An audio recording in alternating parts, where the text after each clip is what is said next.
Sugeng Enjang, salam rahayu dan salam sejahtera kagem kita sedaya. Perkenalkan asma kula Fudin. Lalu Watia, senang sekali bisa menemani Anda di acara Bincang Budaya. Hari ini kita membahas tema tentang kuliner tradisional Jawa Tengah, khususnya Semarang, bagian warisan budaya.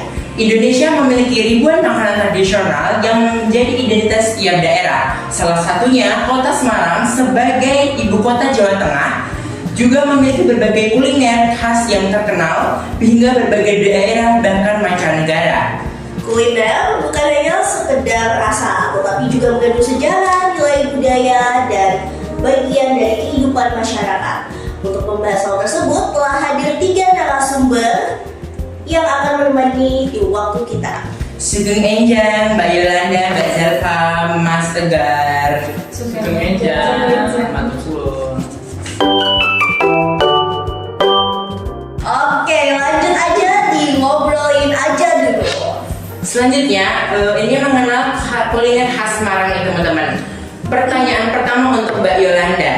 Mengapa Semarang dikenal sebagai kota dengan kuliner yang beragam? Oke, kan kalau misalkan kita ngelihat dari sejarahnya ya Kak, Semarang itu kan jadi kota pelabuhan yang seringkali itu jadi tempat bertemunya dari berbagai bangsa kayak misal Arab, Belanda, terus Jawa. Nah, dari kejadian itu tuh menyebabkan bertemunya berbagai budaya yang menghasilkan berbagai macam makanan khas yang memiliki cita rasa yang unik-unik gitu deh. Wah, saya jadi penasaran ya Kak Yolanda ya. Cinta rasa uniknya tuh banyak gitu ya Kak? Ya, apa saja kuliner khas Semarang yang paling terkenal nih Kak? Ada banyak sih Kak, yang pertama ada lumpia, ada bandeng presto, wingko babat, soto ayam Semarang, nasi ayam Semarang, dan masih banyak lagi sih. Banyak banget ya Kak, iya ya. Harus dicoba nih, kita ya. harus beli satu sih. Oke, selanjutnya tadi Mbak Yolanda menjelaskan tentang lumpia Semarang nih. Menurut Kak Zalfa, lumpia mungkin menjadi makanan pertama yang diingat ketika mendengar nama Semarang. Ya. Kak Zalfa, apa keistimewaan lumpia Semarang? Nah, keistimewaan lumpia Semarang tuh kan lumpia tuh ada isi rebungnya, ada ayam, telur, dan udang. Banyak ya Kak ya? Iya, banyak banget. Nah itu tuh jadi kayak perpaduan antara rasanya gitu loh Kak. Oh, Kak, aku nanya dong, lumpia tuh hanya tersedia dalam bentuk gorengan atau ada berbagai macam? Banyak Kak, ada lumpia goreng dan lumpia basah. Nah keduanya ini tuh sama-sama digemari oleh masyarakat dan wisatawan. Enak banget. Biasanya Kak Zalfa tuh makannya yang apa? Kalau Biasanya yang goreng sih Kak, karena enak banget sih. Kita harus cobain. Iya, harus cobain gitu ya, di Kalau sini. goreng aku Ya Kak? basah. Iya, kita jadi sharing ya. Iya. Iya. Oke, jadi tadi kan menyebutkan tahu gimbal juga nih. Saya mau tanya sama Mas Tegar. Salah satu makanan yang unik adalah kan tahu gimbal. Apa yang membuat makanan ini tuh berbeda? Buat makanan berbeda itu karena adanya gimbal atau bisa kita sebut dengan udang yang dicampur dengan bumbu kacang dan dibumbui dengan petis. Rasanya itu menjadi gurih gitu ya, jadi pedes sedikit gitu. Oke Kak, Kak Tegar, kenapa sih tahu ini tuh dinamakan tahu gimbal? Kenapa nggak kayak tahu mercon, tahu yang lain-lain gitu? Nah ini karena begini, karena bentuknya yang nggak beraturan ya, jadi bentuknya itu gimbal, makanya dinamakan dengan tahu gimbal. Baru gimbal ya.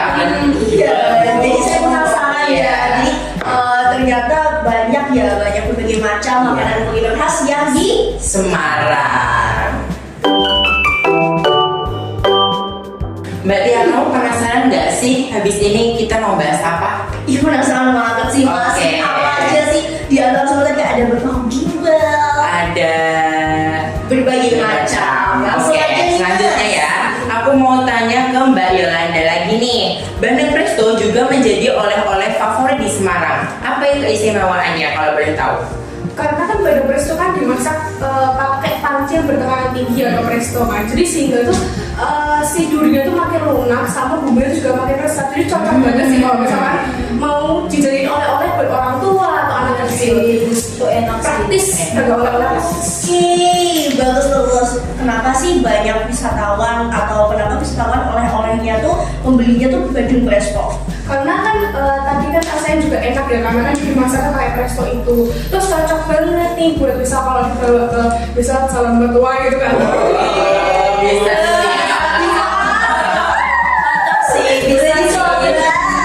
Terus Bandung Presto juga kan jadi ikon Semarang banget. Iya, Mbak. Kalau misalnya ke Semarang, itu mau ke Bandung Presto aja.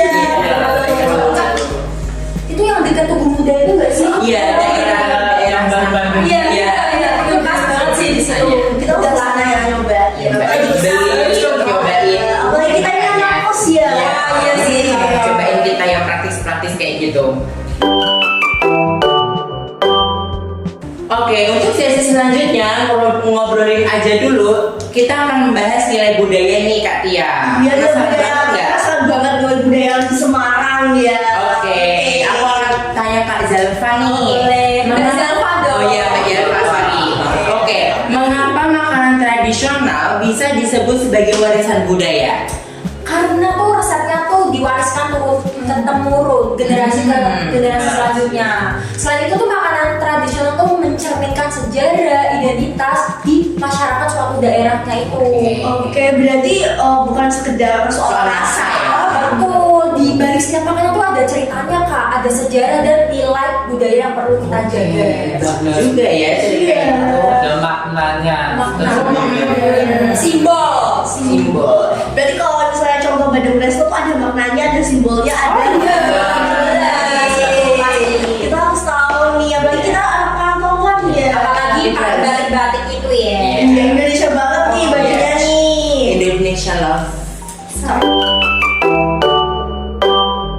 Kak Fudin, Betul. kamu kepo gak sih tantangan yang ada di Semarang tuh? Kepo banget ini, makanya aku mau tanya Dengan salah satu narasumber. Iya, Mas Tegar nih. Iya, boleh nih, Mas. Oke, aku mau tanya nih Mas Tegar, apa tantangan terbesar dalam melestarikan kuliner tradisional? Tantangan ya. Iya. Iya. Saat ini kan makanan cepat saji kan sangat populer ya di kalangan anak muda. Iya, benar sekali, apalagi Gen Z. Iya, sama Gen Z. Anak kos. Betul.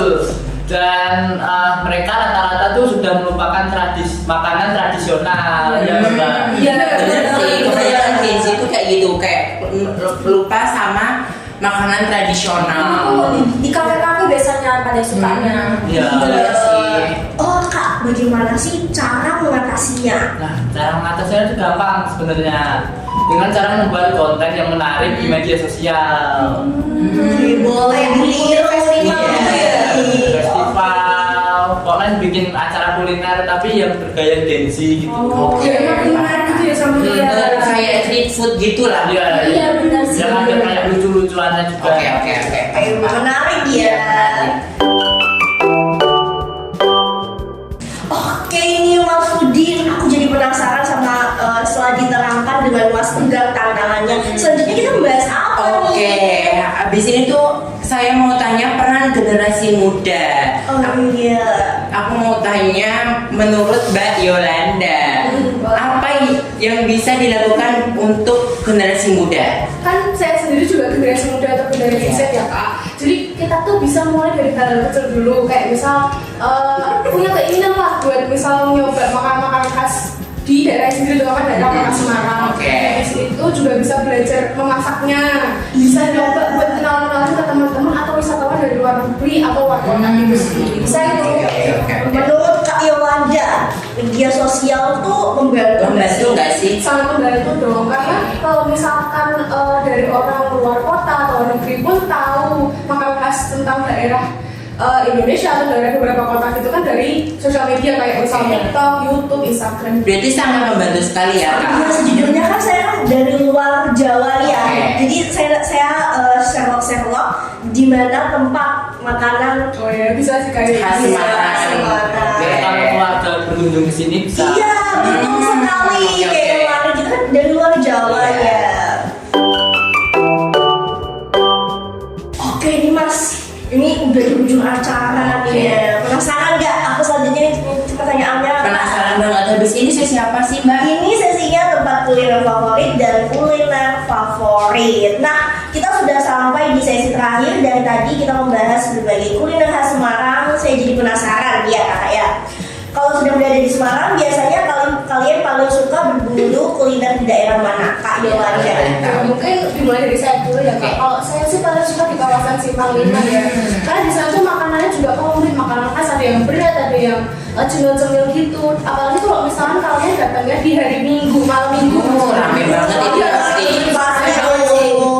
Menarik sekali ya Kak ya. Simpang 5 memang selalu jadi wisatawan kuliner banyak orang. Kalau Kak Zalfa nih, Kalau saya tuh lebih di kawasan pecinan, tau gak sih? Ah, tahu. Ya itu mungkin banyak apa ya, makanan-makanan legendaris gitu loh, yang udah lama kayaknya di situ. oke.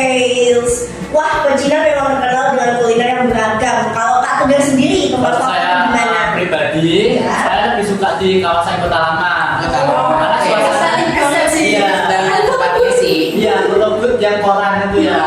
Suasananya enak banget. Iya, kayak di zaman dulu. Oke, wah ternyata tiga narasumber kita tuh punya tempat favorit yang Masing-masing beda, berbeda-beda. berbeda-beda gitu. Oke nih lanjut nih Kak ya. Kalau memilih salah satu kuliner yang ada di Semarang, kalian yang paling disukai apa nih dari Kak Yolanda? Favorit kalian nih? Ya dari Kak Yolanda. Kalau aku sendiri sih lumpia ya. Oh, Apalagi lumpia goreng. Wih, enak banget. Iya, Kak. Isiannya belum. Enak terus rata-rata lumpia di Semarang tuh gendut-gendut. Iya. Iya, agak pelit sih itu. Oh my god, jadi lumpia tuh jadi ikonnya Semarang Iya. ya. Kalau mendengar Semarang tuh pasti banyak pikirnya Iya. lumpia. Banyak banget. Oke. Iya. Kalau untuk Azalfa nih gimana? Kalau saya sih memilih tahu gimbal ya, karena tuh enak. Perpaduan bumbu kacangnya tuh loh, ada tahu, lontong, gimbal kuda. Nah, itu rasanya tuh nikmat dan mengenyangkan. Nah, biasanya tuh ini deket-deket TLJ. Taman Indonesia Raya. Ya, Iya, iya. enak banget pilihan yang menarik Di sih. Taman Kafe. Saya jadi penasaran nih, Iya. kita boleh coba ya. Kalau untuk Kak Tegar Kalau gimana? saya sih Bandung Presto ya. Dan durinya itu loh, Iya. bisa dimakan. Jadi apa lunak gitu ya? Ya. Oke, jadi bisa disimpulkan ya dari berbagai tiga narasumber kita, kuliner khas Semarang tuh memiliki keunikan dan daya tarik berbeda-beda. Kalau saya sendiri sih pilihannya cukup sulit ya, soalnya di antara tiga itu sangat enak Enak semua. Kalau coba semuanya. Kalau kamu apa nih Kak? Kalau aku bingung, tapi aku mau nyobain yang Bandeng Resto itu enak banget. Yang kalau di khas Semarang tuh. Kita milih satu. Kalau Mbak Etia apa? Justru pilih salah satu. Iya. Kalau saya sih tahu gimbal sih boleh. Iya, Bagus. Enak. Oke nih Mas Budin, sudah terjawab semua ya jawabannya dari tiga narasumber kita yang Banyak akan kita juga, hari iya. ini. Oke, langsung ke sesi terakhir ya.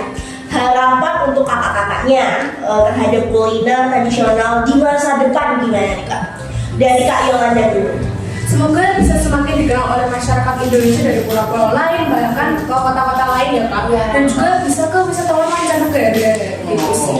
Kalau menurut saya semoga tuh generasi muda tuh semakin bangga terhadap makanan dan khas favoritnya di daerahnya. Kalau saya sendiri semoga UMKM yang menjual makanan tradisional itu terus berkembang. Biar semakin dikenal ya Kak. Iya, masih banyak. Tak terasa ya kita sudah di penghujung akhir acara nih, sangat akhir nih, sudah sampai penutup nih ya. Hari ini kita belajar bahwa kuliner tradisional Semarang bukan hanya sekedar makanan, tetapi juga merupakan warisan budaya yang memiliki sejarah, nilai, dan identitas masyarakat Jawa Tengah. Sebagai generasi muda, kita memiliki tanggung jawab untuk melestarikan kuliner tradisional dengan mengenalnya, mencicipinya, mempromosikannya, dan mendukung para pelaku UMKM agar warisan budaya ini tetap hidup. Kami mengucapkan kepada Kak Yolanda, Kak Zalfa, dan Kak Tegar atas ilmu yang telah dibagikan. Dan tak lupa kita harus berterima kasih nih sama penonton yang udah nonton ngobrolin aja dulu. Ya. Saya Budin, Saya Tia. terima kasih atas perhatian Anda. Karena setiap budaya selalu punya cerita, jadi Ngobrolin aja dulu. Selamat pagi. Pagi.